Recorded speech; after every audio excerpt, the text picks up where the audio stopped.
Coming to you alive through the power of the interwebs. Inside the Green Room studio from the flagship source of the Earth Mix Garden Products Network, it's the At Home Show with Josh Cary and David Bates, bringing you all the wisdom and wit you'll ever need to tackle your garden and your projects. Now broadcasting alive from Bates Nursery and Garden Center at 3810 Whites Creek Pike, just 1 mile north of exit 19 off Briley Parkway, or 0.9 miles as the Josh drives.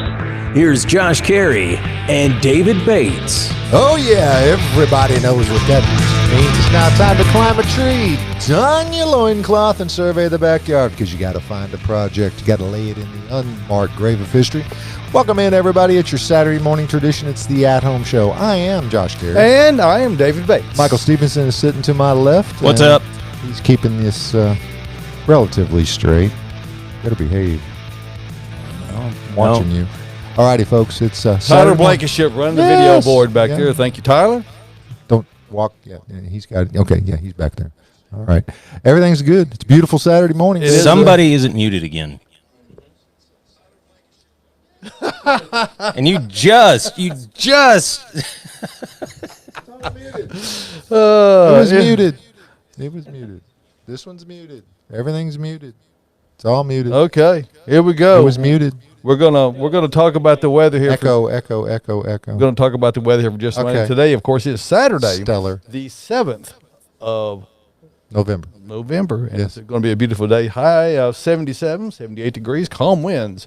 But coming out of the east about 5 miles an hour later on in the afternoon. Tonight will be partly cloudy with a low of about 55. East winds about 5 miles an hour. Will be coming calm later in the evening. On Sunday, it will be sunny. A high between 78, maybe 81. Could we make the 80s? Calm winds coming out of the southeast about 5 miles an hour later in the morning. Sunday night, mostly clear with a low of about 58 degrees.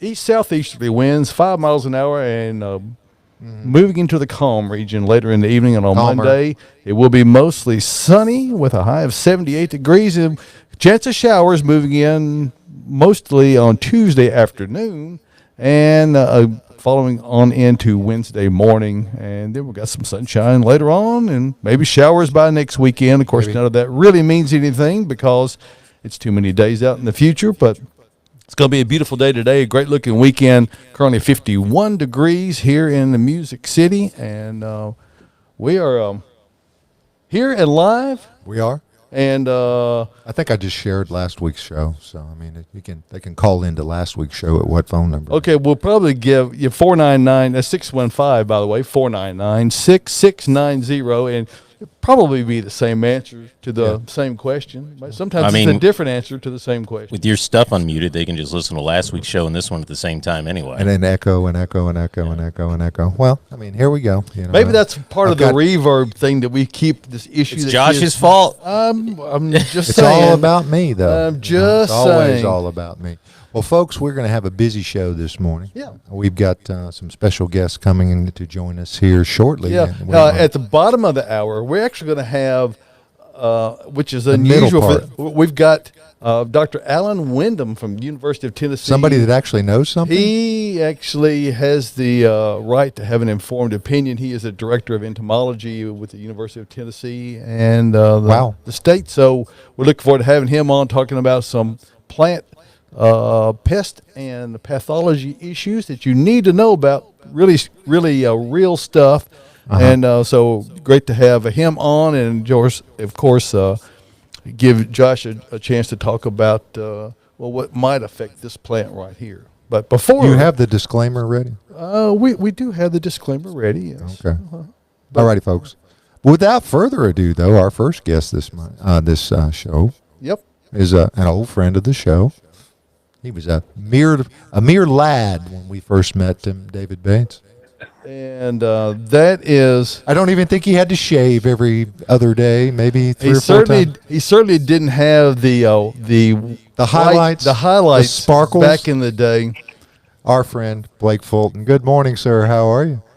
Wait, with the doctor coming on later, I'm glad we could start at rock bottom with me as the first guest. Nowhere but up. Blake, I was just thinking the last time you, Josh, and I were broadcasting together was at one of the country music marathons. We did 2 hours of marathon coverage. It was scintillating radio. From the curb on Demumbrian Street, I believe. And I think someone brought us donuts. And I almost have this certainly weird recollection of watching great athletes run while the three of us stood there and ate donuts. We had quite the conversation about tucking in jerseys and not tucking in jerseys that day, I believe, as well, Blake. Still one of my biggest pet peeves. Yes, it has not changed. We do not tuck jerseys in. It's not a thing. It's not allowed. I barely can tuck a shirt in, that, I certainly not a jersey. Oh my goodness. Yes. Well, Blake, of course, from the old days at WTN and 104.5 The Zone and out and about these days. What are we doing these days, Blake?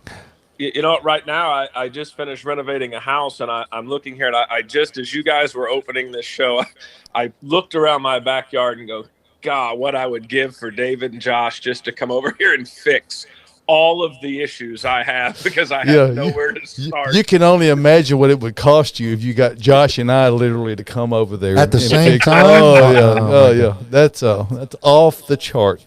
But Blake, it is great. But I will say this: you guys are talking about the weather. The coolest part about this time of year to me is all the colors that change, and how awesome living in Nashville, Tennessee, this time of year is, because it is absolutely perfect. A lot of people really think about spring and new flowers being the really colorful time of year, but this is when the real color happens, because it's not limited to just a few flowers. It's all the foliage of all the things. So, it is a special time of year. Yes, it is. And I like the fact that you guys have figured out all this whole new technology thing in the world that we live in today. I mean, you two have it down. I mean, look at this setup you guys have. That's all me. And he also is in charge of modesty on our program, so we're glad to have him on board today. Well, necessity is the mother of invention. So I mean, you get bumped out of one gig, and you kind of have to figure out a way to make your own way. So that's the way life works. Yes, hey, we all know that, don't we? Yes, absolutely. Hey, we have a dear friend that you have really done, I want to say, an incredible job of getting the word out, probably like no one else could have.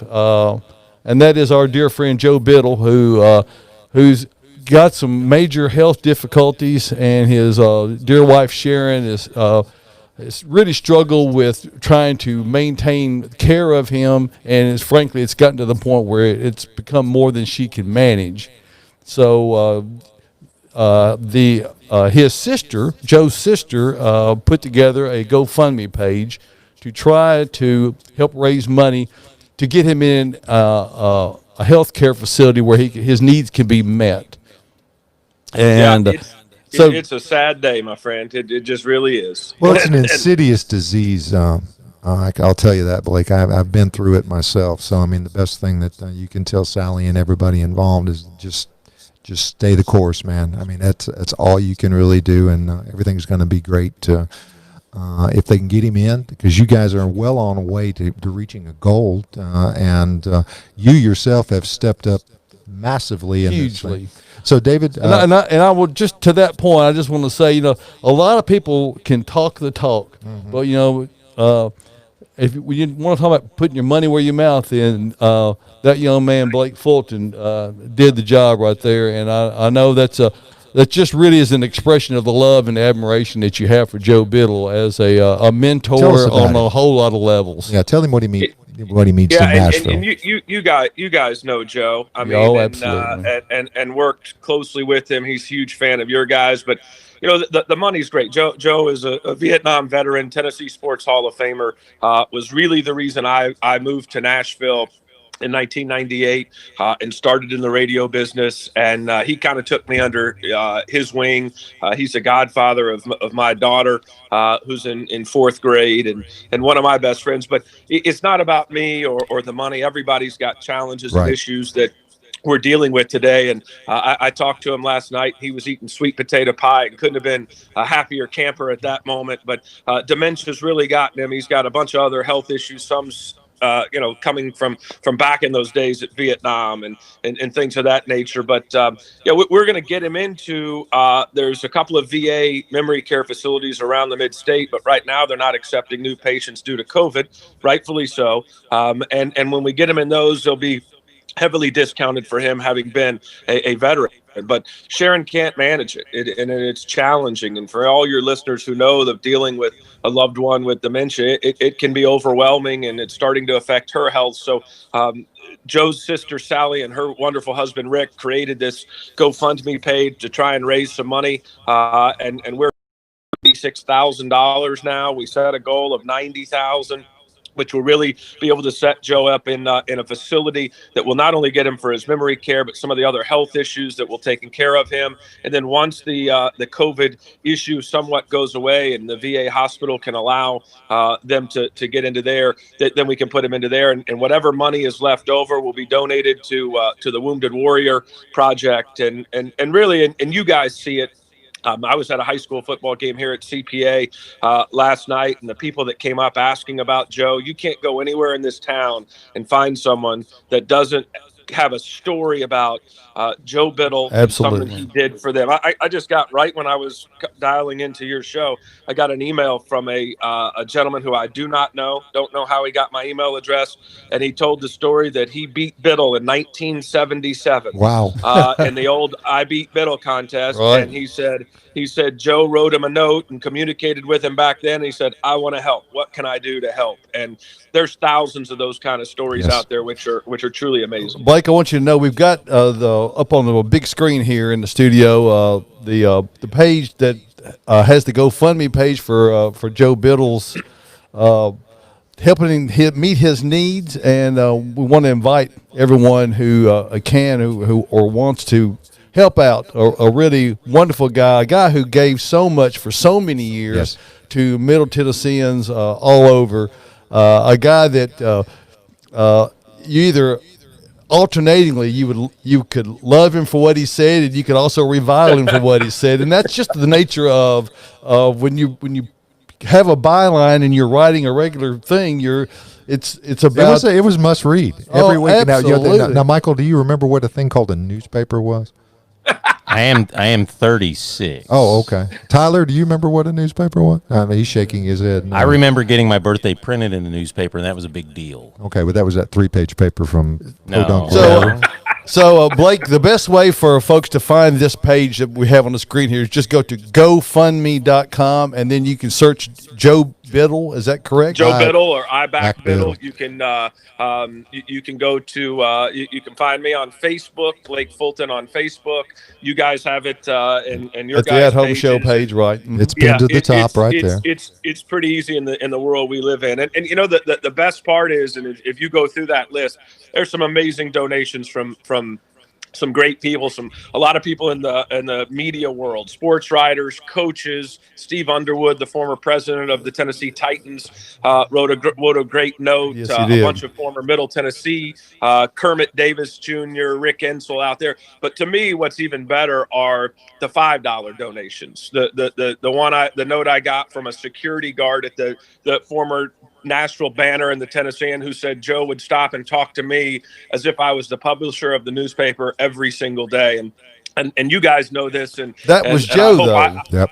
Yeah, I hope I learned this from him, and you guys are the same way. Is that Joe would walk into a gym on a Tuesday night, and it could be Maplewood against Stratford, and he would sit and talk to the ticket taker or the guy at the scorer's table, which was just as important to him. And I've tried to learn that. The other thing we all learned from Joe is where are the best places to eat. Yep. That guy did not miss any meals, and it still is all about him.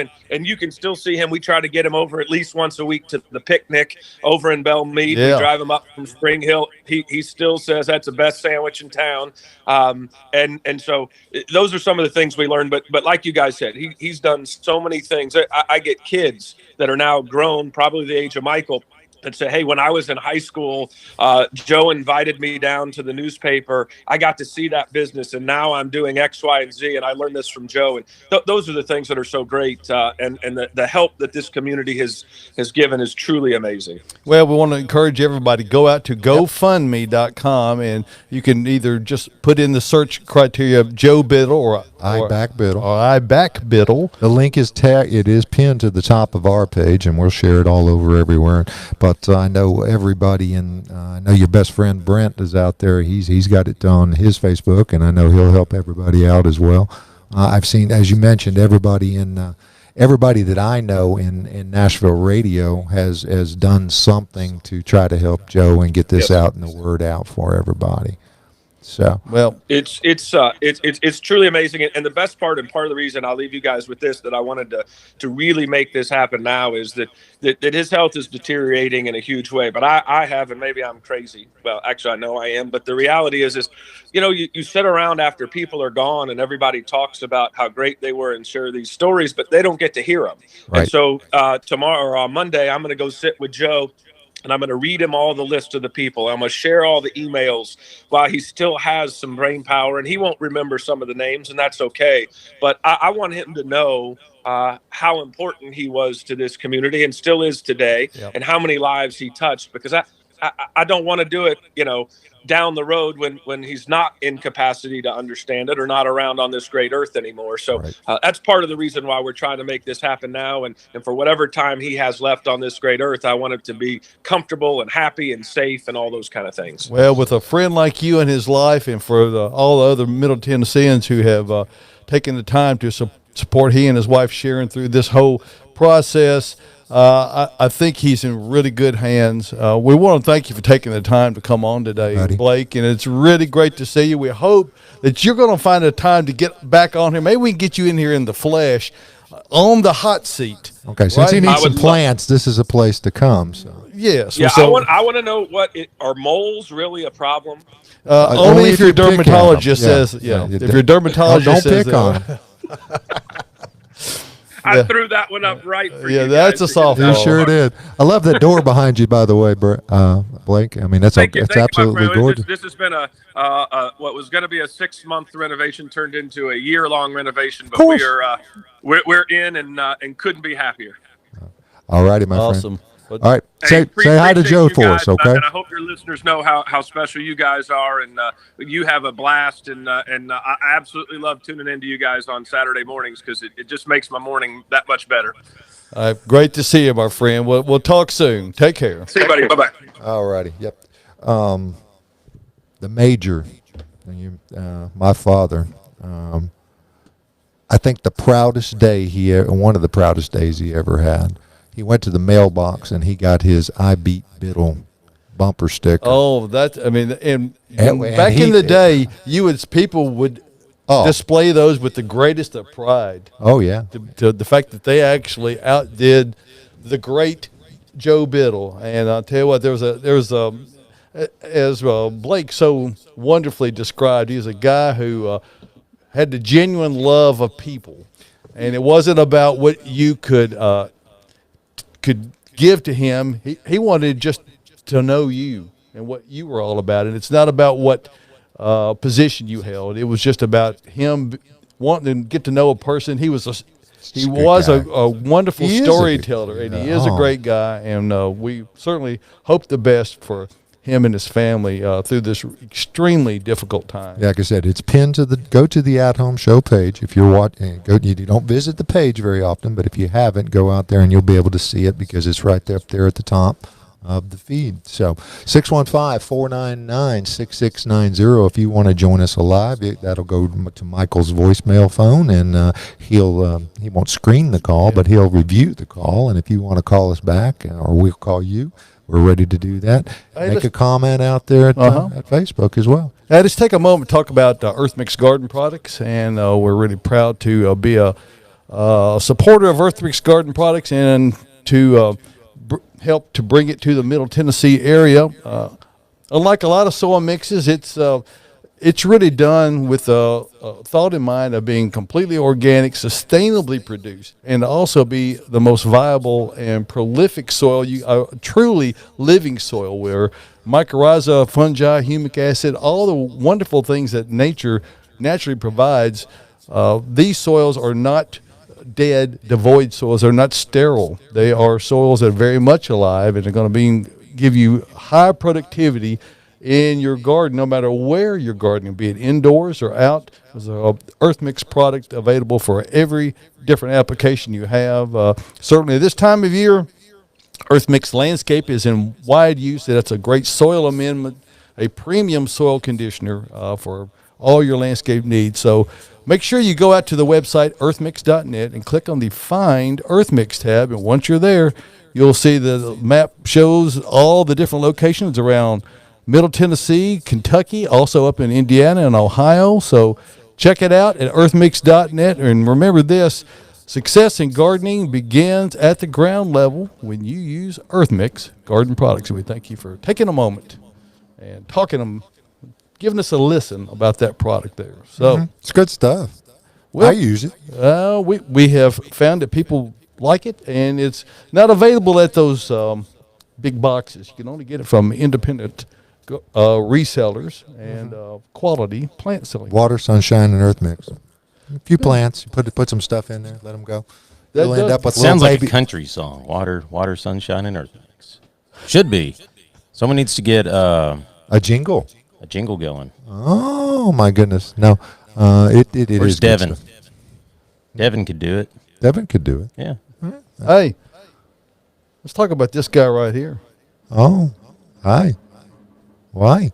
Why? Why? He's coming on the show. He's coming on the show, Dr. Oh. Allen Windham, and he is he's the main dude. We'll just call him that. I mean, though that's probably not a technical term to call someone who has their doctorate. dude. Yeah.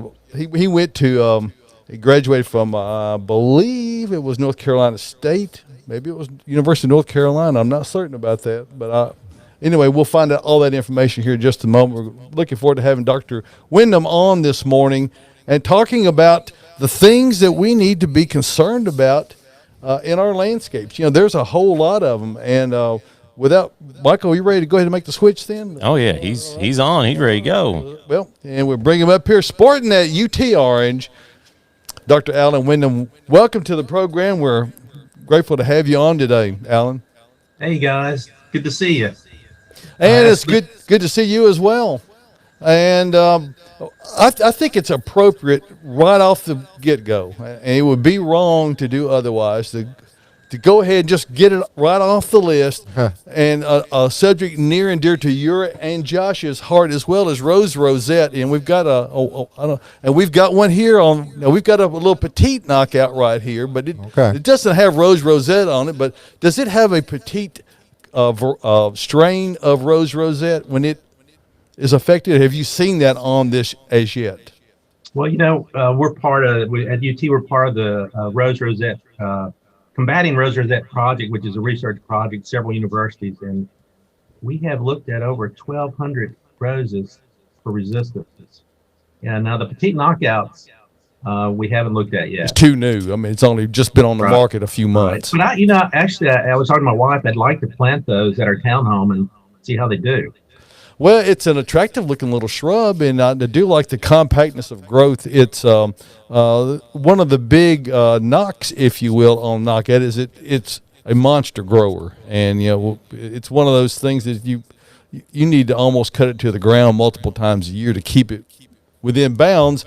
That is, unless rose rosette moves in, and that can take them out in a hurry. Yeah, I mean, it can. I picked up. This is for Josh. I picked it up. Thank you, sir. Picked it up this morning. Now, okay, full That's disclosure. a true visual aid. Josh and Dr. Windham had a little go back and forth about rose rosette. I think he tuned in one Saturday when we were broadcasting on the radio and caught the tail end of our program. And we'd already kind of covered all of the rose rosette. Or maybe it was the third call about it, a few years ago before it kind of took out a huge part of the knockout roses. we would get the call so much. It was, we were trying to come up with some other kind of answer.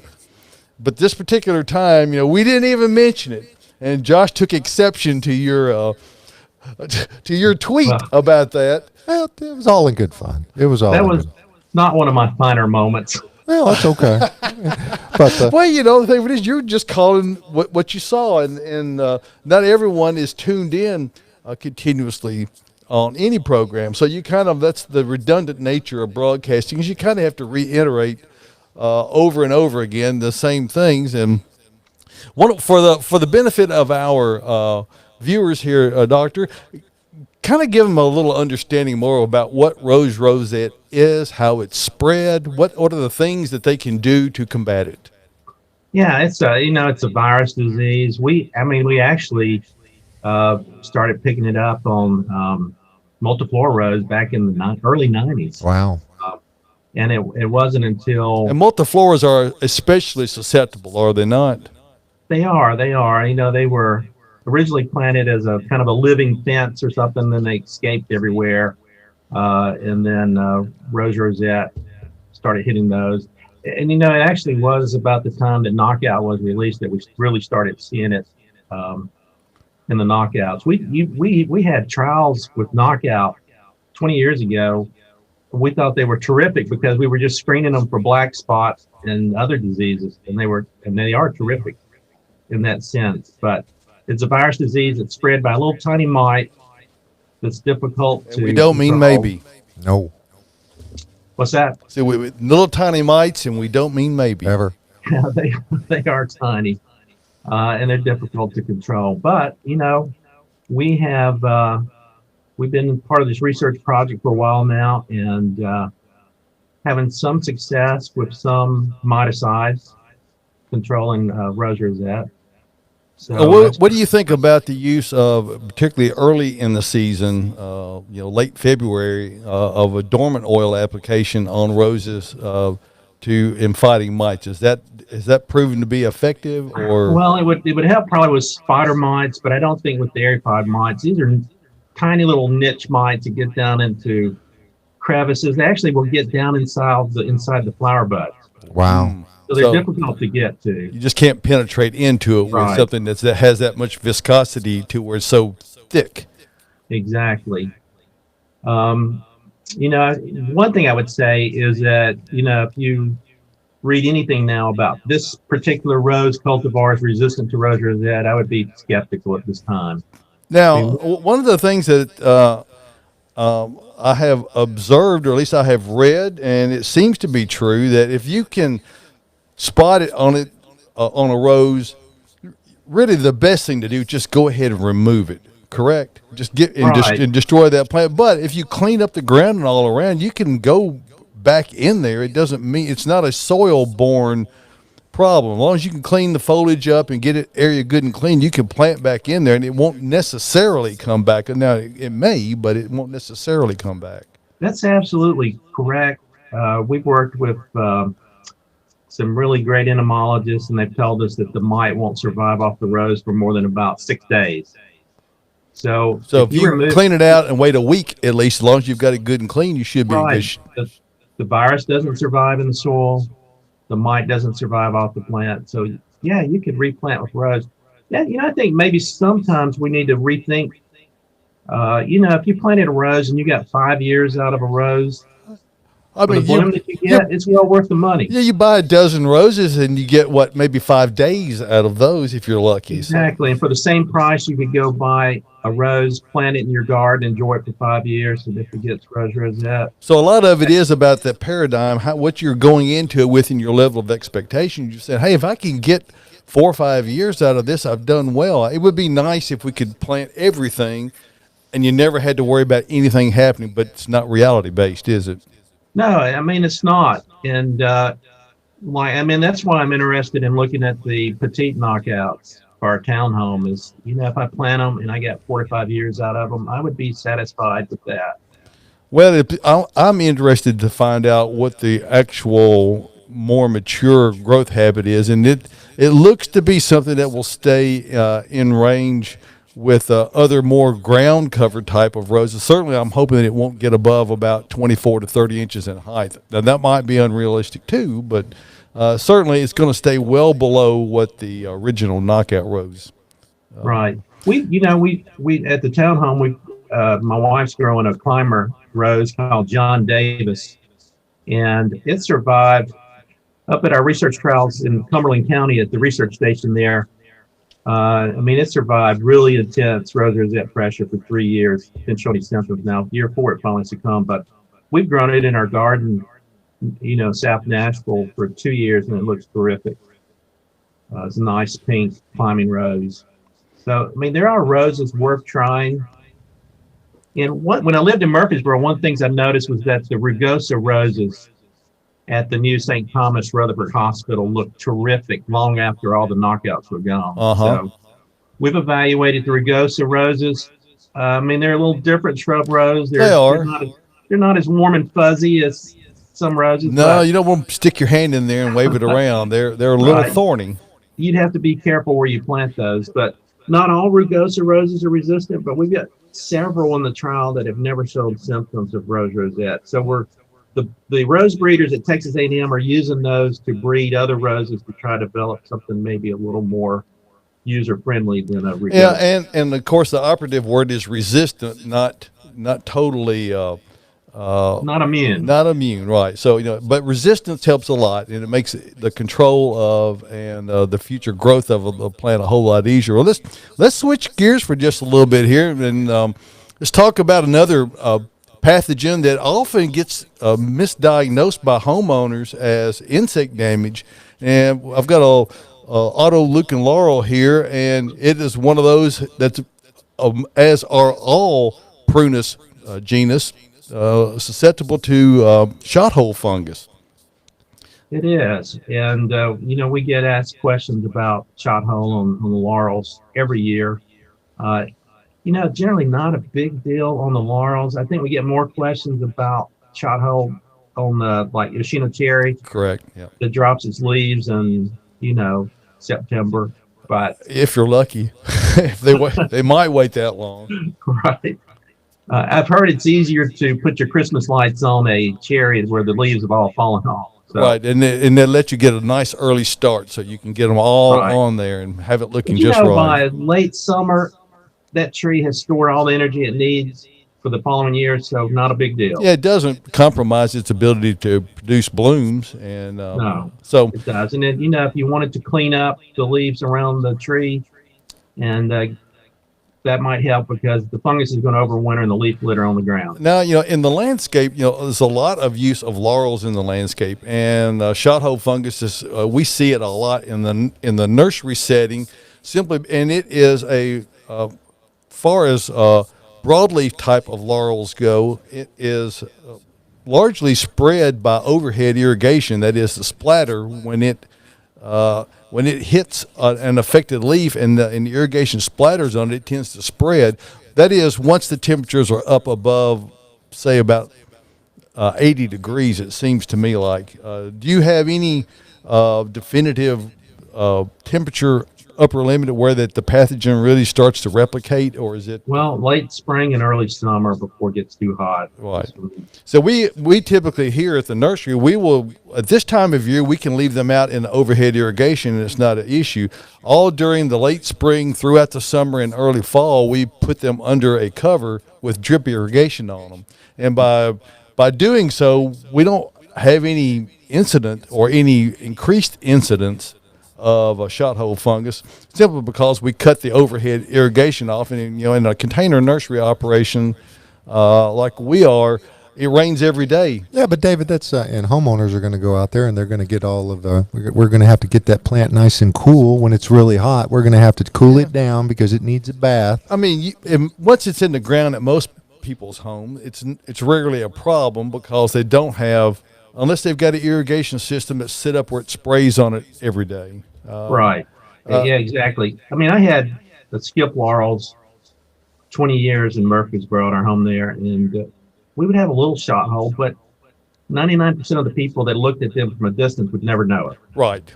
And it's pretty pretty disguised. I mean, it's not much. It's lower down on a lot of the older foliage, perhaps, and so it's not terrible. But it is an issue hugely with producers of it because so many of them are forced to grow it in an overhead irrigation setting, and it's very difficult to keep that under wraps.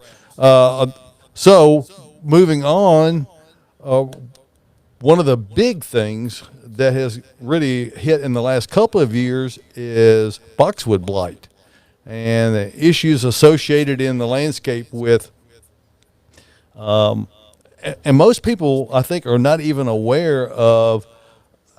I think we narrowly dodged a bullet, and thanks to you and the work of the state of Tennessee for really putting the pressure on the surrounding states and indeed everyone else around the country to make sure that we didn't pass this thing around and have it get out into the general population everywhere. I mean, if I'm not mistaken now, were there not boxwood wreaths that were sold from the West Coast that spread the pathogen to the east, or am I mistaken about that?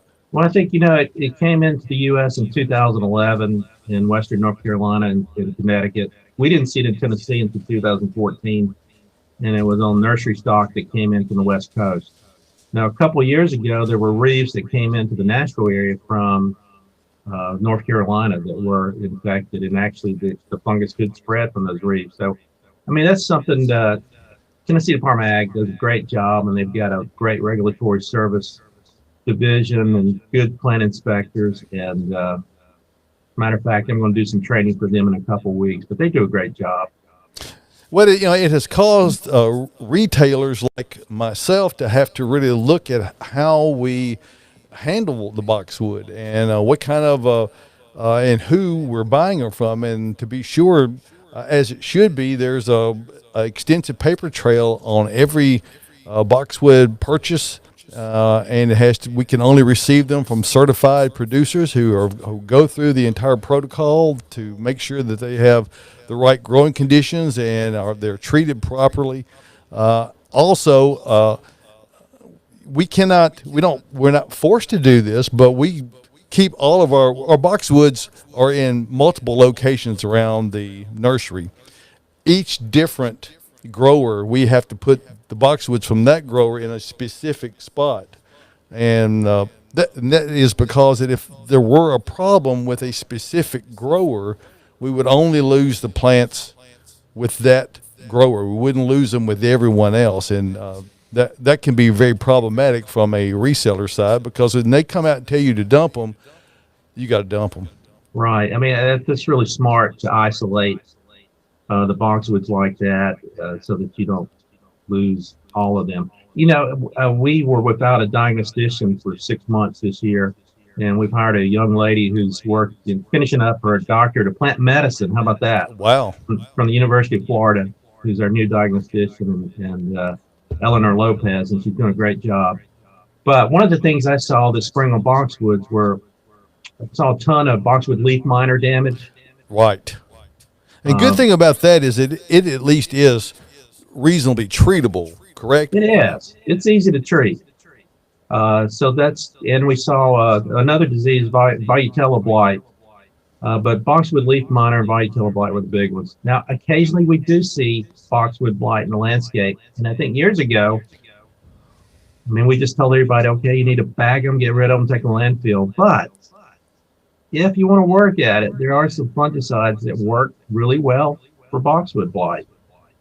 And I'm talking residential landscape. Yeah, and part of the issue for treatment of it came from there were some unscrupulous growers out there who knew they had it, and they knew that if they sprayed with a certain fungicide, they could mask the symptoms. And so the fungicide you're talking about, they don't actually eradicate it. They just treat the symptoms, and it becomes less apparent. Is that correct? Or does it really get rid of it? You definitely could do that. You can mask the symptoms, but I've worked with some grounds managers here in Nashville that have, one in particular that I can think of. He he had a client that he asked me to come out and look at the boxwoods. They were 80% defoliated by Foxwood Blight. And I was like, okay, this is too much.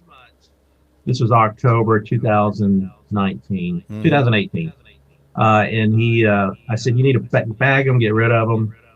However, his client had a different idea.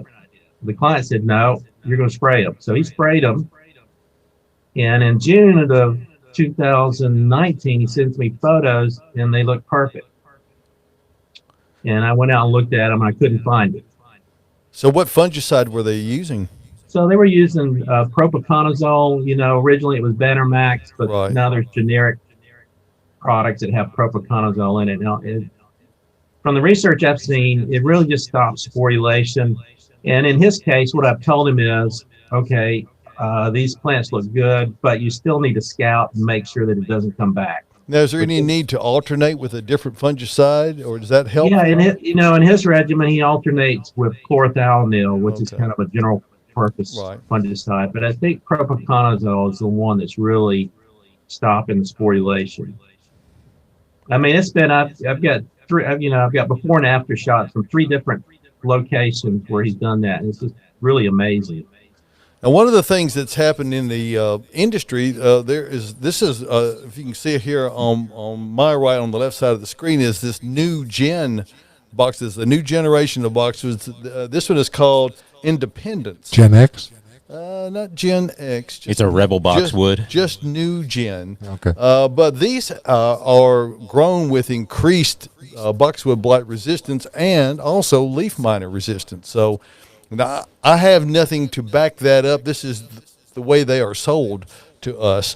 But the intent is for those to have a lot more of that resistance built in. Now, one of the issues that we deal with a lot of people calling in is that they have the little hedges of Buxus fruticosa, or the dwarf English boxwoods, and they'll have one that dies and they want to buy a replacement. And said, well, we don't sell those anymore. When can you get me? Well, we're not going to be getting them. It's easily the most susceptible to Boxwood blight of all of them, is it not? It is. It's very susceptible. And the first case I saw in a residential garden was in Knoxville, and they bagged up 600 of those. Cool.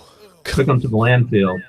And they were just totally devastated. So, yeah, the little dwarfs some of them are really. Now, the new gen, like you said, there's been a lot of research that backs up the claims on that. So, yeah, it's very good. And I've seen in recent days, I've got some emails where some folks are patenting even more boxwoods with resistance. So, in a few years, I think we'll have good resistance for boxwood blight. And a sufficient replacement for, because boxwoods, when people think of just boxwood, they think of this, shrub that's roughly as wide as it is tall and dark green leaves, and it kind of looks the same all year long. But boxwood actually have quite a range of different growth habits, everything from a fastigate, a very columnar type of growth habit, to we've even got one now that's a weeping type of boxwood. Weeping boxwood. A weeping boxwood. It will make you cry, Josh Cary. I bet it would.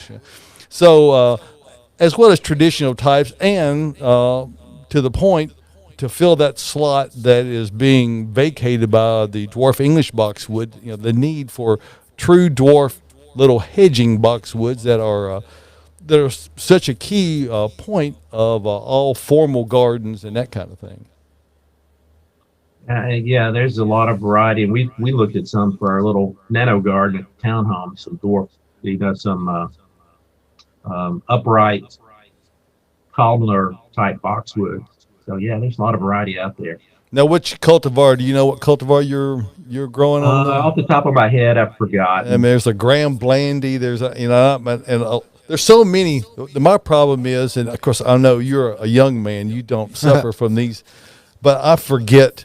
Matter of fact, there's so many new cultivars. I quit trying to even keep up with it because it's just. I go, no, that's an upright boxwood. That's a spreading boxwood. And I have to look at the tag and go, oh yeah, that's a new gen boxwood, because it all becomes a bit much. There are so many new plants of all types that are, many of them do what they say that they do, is that they address some need in the landscape, be it pest or disease resistance. or simply has attributes of growth that people find desirable.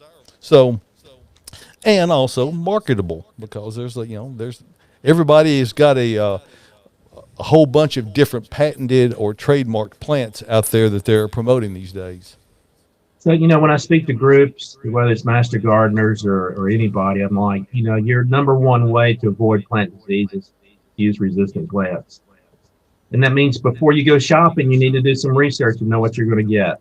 And they're definitely out there. And long term, that's a great solution. Well, I try to educate folks and really keep people who have a big investment in boxwoods, and perhaps have such a garden that they need to have people come in and help them with it.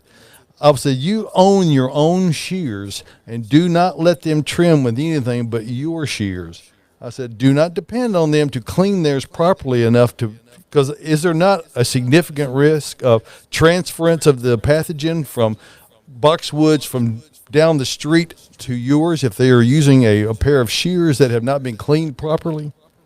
And that's sanitation is really important, and because the fungus has sticky spores that can stick to things like shears or clothing, anything.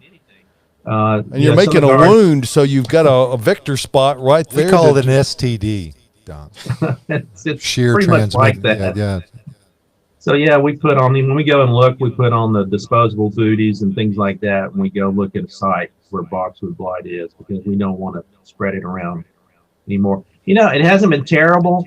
We do get a few calls about it. We've gotten like 3 calls this fall from the West Nashville, Belmead area. Right. But, so, it's definitely manageable. So that's great. Well, and I think that's, it could have been otherwise. It could have gotten away from us, and we could have lost boxwood in the landscape, and that was the fear a couple of years back when it really was first brought to awareness of everyone. It certainly, like you mentioned, it had been around for a bit longer than that, but it finally began to show up in amounts that were alarming. And that if you extrapolate just a little bit, you can see everything being gone of boxwoods, and we don't want to lose that valuable landscape plant. There are some used in almost every garden. There are a few places where that would have no boxwood at all, and you don't want to eliminate all those great gardens, particularly out in Belmead on the boulevard. Exactly. Yeah, anything new like this, we discuss short-term and long-term solutions. Short-term may be using a fungicide. Long-term would be something like the new gen boxwoods, where you've got resistance. So what else have you got on your horizon as far as things that homeowners need to be mindful of? Certainly we've got emerald ash borers that are already moving into the area. Some reports say that they'll probably by 2026 the ash trees will be wiped out in Middle Tennessee. Does that sound about right to you? I think right now, when if you drive up I-40 to the Hermitage area, you can already see dead ash trees along the interstate. And that part of Davidson County was where they were first found. So it was found in July of 2010 in Knox County. Since that time, it's spread to about 65 counties. And that's where you can drive down the road and somebody asks you, what is that? You said, that's a dead ash tree. Right there. But watch your enunciation. So, Dr. Hell, who's our entomologist, I've had a lot of discussions about, emerald ash borer. And there's some good information online. emeraldashborerinfo.org has some information on, you could pick out a few specimen trees if you have them in your garden and treat those. And actually, if you look at the cost of removing a large ash, you could treat them for a very, very long time, before they're removed. That's a very good point. Now, you think about what it takes to take out a tree that tall and safely. Yeah. I have a friend of mine in New Hampshire who said they took out an entire street line of green ash trees several years ago. And, of course, the emerald ash borers have moved through and moved on, and the trees are sending up suckers and returning. So have you heard much incidents of that? No, I haven't. But, I think like Cheekwood, for instance, they have identified the trees they're going to save. They're going to be treated. Is that a And again, chlorothalonil? Is that what are they treating with?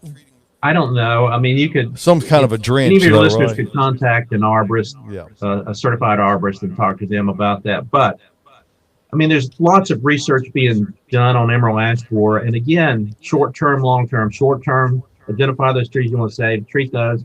Long-term, we're hoping that there will be biocontrol agents that will control the beetle. Have there been any sightings or discoveries of a resistant tree or two out there anywhere? Yeah, I mean, actually they have. You know, blue ash supposedly has some resistance, but there also are, I think, green and white ash that have been identified by some of the researchers that the insect has come through, and yet these trees have escaped. So that gives us good hope that the species can be regenerated, at least on some level, and not be lost. And you know this, I mean, you know, just from ash produces a tremendous amount of seed.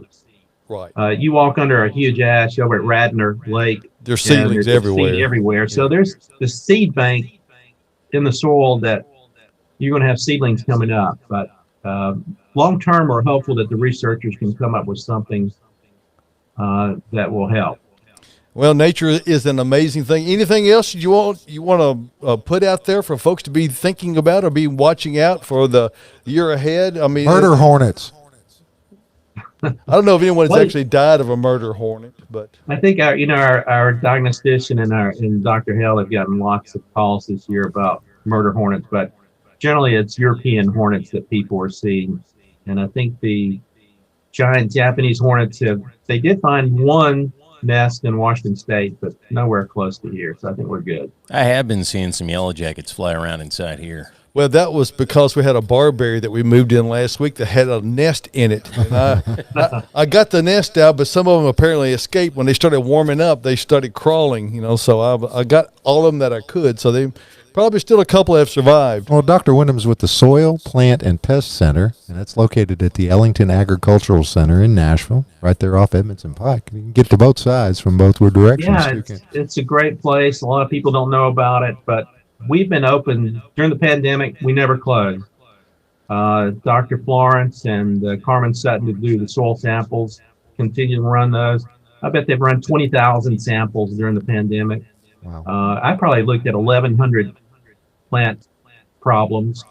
Well, certainly with all the time that people have spent at home over the past months, there has been a focus on gardening like we've never seen before. And so the hope is that some of these new gardeners that we are finding, we can hang on to and keep them interested in understanding what the benefits of gardening are, and also understand that it comes with a few little problems. Right. They generally are manageable if you're educated about them and know how to take some preventive action, at least know what you're getting. And if you're dealing with independent garden centers and other horticultural folks, you're going to have a really good shot at being able to put a landscape together that's going to really be a great value and add to your home.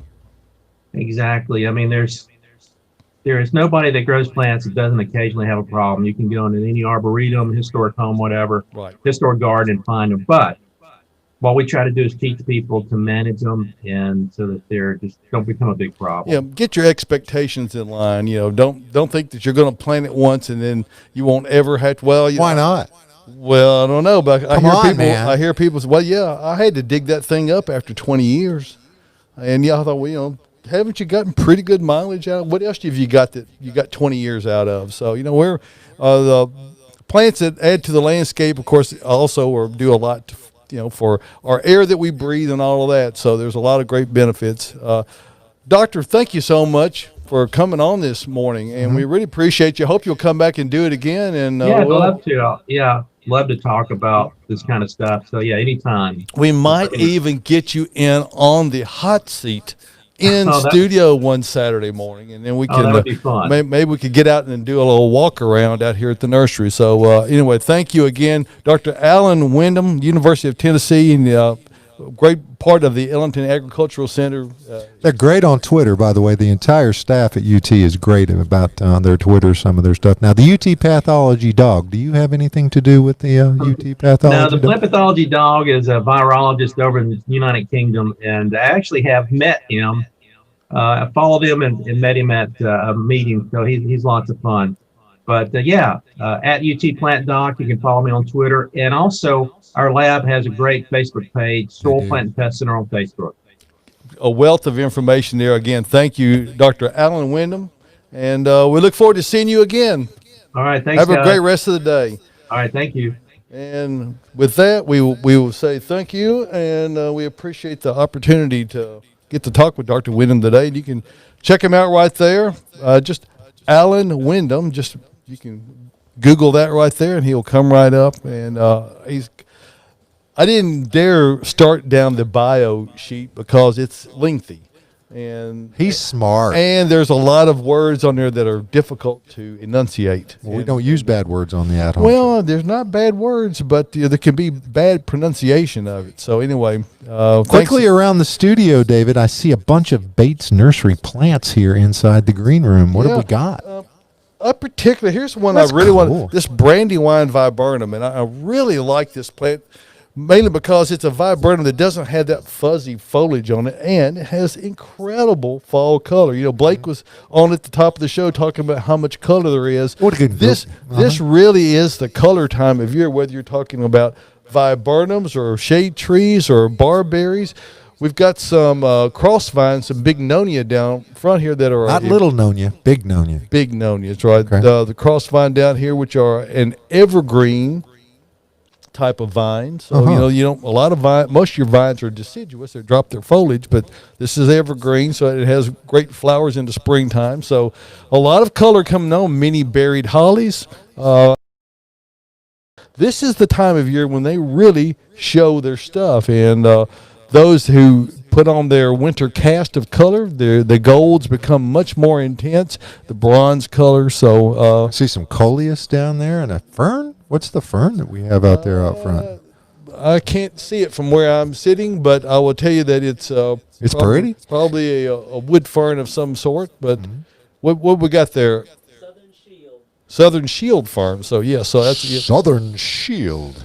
So anyway, there's a lot of different looks, a lot of different elements to add to the landscape. And what we'll do, Josh, we'll just segue right in quickly to talk about Bates Nursery and We were Garden talking Center. about softballs earlier. I threw it right out there for you. Bates Nursery and Garden Center, we're here to help you. You know, we're not here to sell you anything. We're here to help you figure out what's going on in your particular landscape. And if you can bring some photographs in on a smartphone or on your tablet, our landscape professionals will, free of charge, look at what you've got and help you figure out how to get the right plants in the right place the first time. And if you happen to decide to purchase something, that's okay too. Absolutely. I mean, we're here to try to help you in whatever way that is. We're not going to try to sell you anything. You want to earn their business. We want you to have success. Yes. And so success comes down to a lot of things, and it's matching the need and your expectation and trying to figure out, do you have sun? Do you have shade? Is it a wet spot? Does it stay dry for extended periods of time? What kind of color do you want? So all of these things need to be discerned in the process. So if you don't know, we're here to help you. And as always, there's no charge for that. So you come in and we'll help you. And if you decide you need some things, we'll gladly help you pick those out or whatever level that we can help you on. That's the way we do it at Bates Nursery and Garden Center. We've been beautifying Nashville since 1932. It's our 88th year of business. So we're appreciative of that opportunity. We're located a mile north of Briley Parkway at exit 19 on Whites Creek Pike. Just minutes from Rivergate, Upper Mills, downtown Nashville, Nashville West. It's worth the drive no matter where you're coming from. So come out and see us. Bates Nursery and Garden Center, beautifying Nashville since 1932. We should have had time, and we were interested in what Dr. Windham was saying. But Bill, he wanted to know, how do you treat the firewood so he can take it out of the county and burn it for personal use. Now, if I you don't think that between counties, it's not the issue. It's over state lines that's the problem. So you can't legally, unless there's some special agreement, I don't think you can transport firewood from Kentucky to Tennessee or vice versa. he's just been up at LBL, so we'll have to wait and see. But Bill, I guarantee you, if you were to call Dr. Windham at the Ellington Agricultural Center, it's the Soil Plant and Pest Center at Ellington Agricultural. They do soil testing. They'll take a look at what you got. It's analysis. Everything is ready to go. Folks, the music means that we're coming to a close for this That edition went of really the- fast today, didn't it? It It sure felt did. like it flew by. Action packed. We want you to direct you to the At Home Show page. I want you to go out there, and if you backbiddle, hey, take a look at it and do something else, because we're thinking about Great Mr. guy, Joe. great calls. And next Saturday morning, we're going to try to come back here and do another show. Absolutely. I think I'm we're going to going be to. here. You are? I'm going to be here too. Well, you said try, so I mean, it made me.